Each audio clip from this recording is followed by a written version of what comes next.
जितनी बार झुमके नहीं गिरेंगे बरेली के बाजार में, उससे ज्यादा पलटी मार चुके हैं नीतीश कुमार बिहार में। जी हां, आप तमाम लोग जानते हैं कि देश भर में सबसे ज्यादा शपथ लेने वाले मुख्यमंत्री जो हैं वो अपने नीतीश कुमार हो गए हैं। और बिहार में एक खबर अब फिर से चर्चे में है और ये मुमकिन है कि कल बिहार में सत्ता परिवर्तन हो जाएगा। एक तरफ बिहार में हाल में देखा गया कि तेजस्वी यादव और नीतीश कुमार की जोड़ी काम कर रही थी।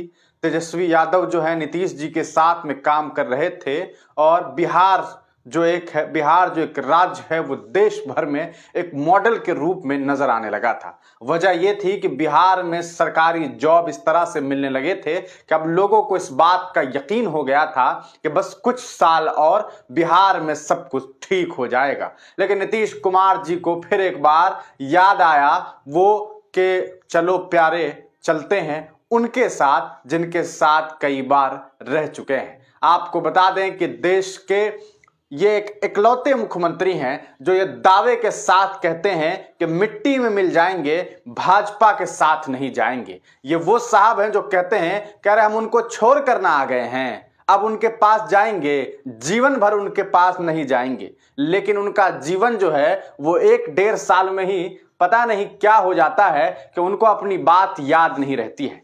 इस चेहरे को आप देखते होंगे, नाम इनका तेजस्वी यादव है। लालू यादव के पुत्र होने की वजह से न जाने कितनी बातें इनको कही गई है। हम लोग भी इन्हें कई बार कोसते हैं, लेकिन हकीकत यह है कि इस नौजवान तेजस्वी यादव ने बिहार में पिछले 1 साल में खास करके 12-13 महीने में जिस तरह से काम किया और काम करके दिखाया वो वाकई बेमिसाल था।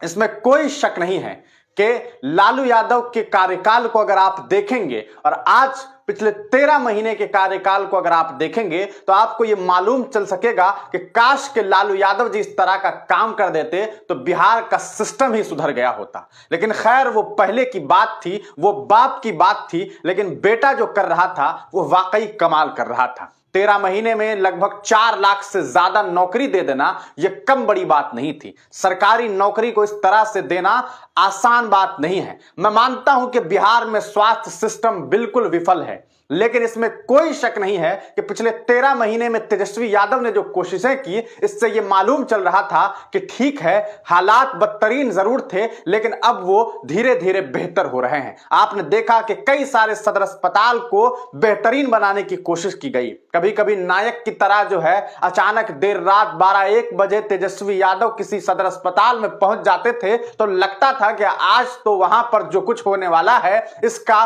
कोई कहा जा सकता है तबसरा नहीं किया जा सकता है, उसके बारे में कोई बात नहीं की जा सकती है। रिसेंटली जब ये हाजीपुर के सदर अस्पताल में पहुंचे रात के 1 बजे और जिस तरह से तेजस्वी यादव ने कार्रवाई की वो वाकई बेहद सराहनीय था और लोगों को इन पर यकीन आने लगा था। लेकिन इन पर यकीन करते करते लोग शायद ये बात भूल गए थे कि नीतीश जी तो एक बार फिर पलटी मारेंगे। और सही कहते हैं तेजस्वी यादव कि नीतीश जी जो है वो पलटू चचा है और पलटू चचा वाकई पलट जाते हैं और इसका कोई अंदाजा नहीं हो पाता है। मैं इस बात को भी मानता हूं और समझता हूं कि तेजस्वी यादव के पिता लालू यादव जी ये जरूर सोचते होंगे कि अपने हाथों से बेटे को एक बार मुख्यमंत्री बना दें, उसकी ताजपोशी कर दें। लेकिन इस बात में भी कोई कह सकता है कि शक नहीं है कि लालू यादव जी को इस बात की जल्दबाजी होगी, लेकिन नीतीश जी कम से कम अपने बातों का भरम रख लेते। वो बोल जो अपने लबों से कहते थे कि मिट्टी में मिल जाएंगे,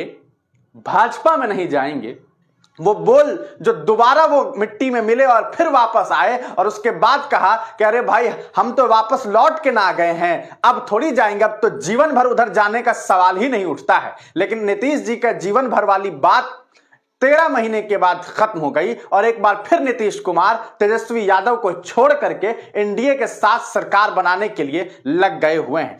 एक तरफ एनडीए का अलग ही लेवल है। सोचिए सम्राट जी के बारे में, सम्राट चौधरी जो ये कहते हैं कि नीतीश कुमार जब तक मुख्यमंत्री बने रहेंगे तब तक अपने सर से पगड़ी को नहीं उतारूंगा और पगड़ी बांधे हुआ रहूंगा। हाय कितने दिन तक उन्हें बांधने पड़ेंगे इसका कोई अंदाजा नहीं है। सोचिए गिरिराज सिंह के बारे में जो पूरे दिन नीतीश जी के बारे में न जाने क्या क्या कहते थे। सोचिए सुशील कुमार मोदी के बारे में जो दिन भर नीतीश जी को कोसने का काम करते थे। अरे इन लोगों की तो छोड़ दीजिए, सोचिए, देश के गृह मंत्री अमित शाह जी के बारे में जो बिहार में आते हैं और आकर के कहते हैं कि भैया कुछ लोग ये सोच रहे हैं कि चुनाव के बाद हम लोग जो है उन्हें वापस ले आएंगे, तो हम ये कह देना चाहते हैं कि एनडीए में नीतीश जी के लिए और ललन बाबू के लिए हमेशा हमेशा के लिए दरवाजा बंद हो गया है। पता नहीं कौन सा दरवाजा था, कोई मच्छर का जाल था या क्या था कि यह दरवाजा तुरंत खुल गया है।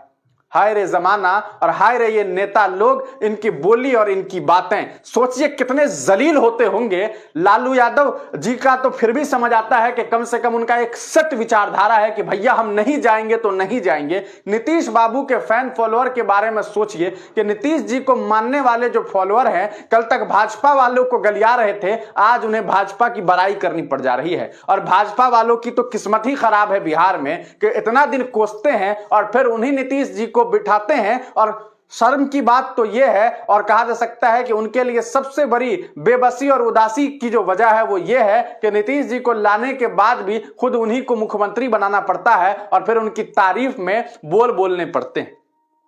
क्या ही उनके कहा जा सकता है कि क्या ही किस्मत है बिहार में बीजेपी की। लेकिन एक बात तो है कि तेजस्वी यादव ने वाकई 13 महीने में जो काम किया है वो बेमिसाल है। कोई बहुत सारे लोग हैं, अलग अलग लोगों की सोच है, इसमें कोई शक नहीं है कि तेजस्वी यादव ने बहुत ज्यादा नहीं किया होगा, लेकिन जितना किया है शायद उतना बहुत कम लोगों ने किया है। और जिस हिसाब से नौकरी दी गई, और एक चीज और रहा कि नीतीश कुमार जी वाकई उन्हें इस बात को समझने की जरूरत है कि जब वो बार बार मंच पे बैठ करके ये बात कहते थे कि 2005 से पहले का कार्यकाल अच्छा नहीं था, तब तेजस्वी यादव वहां पर मौजूद रहते थे लेकिन वो कभी कुछ नहीं बोलते थे। ये बात आज तेजस्वी यादव ने ये बात कही भी, और वो ये कहते हैं कि हम आदरणीय नीतीश जी की इज्जत करते हैं, उनकी रिस्पेक्ट करते हैं।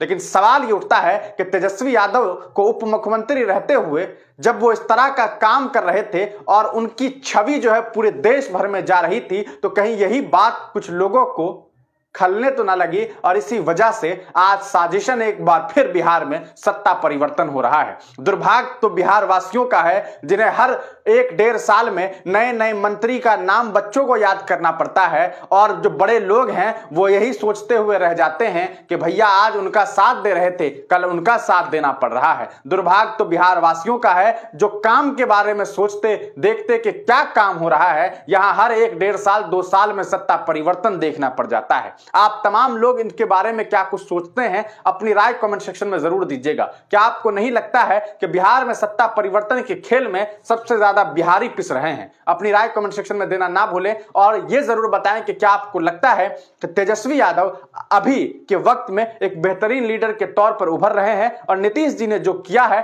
वो कितना सही है और कितना गलत है।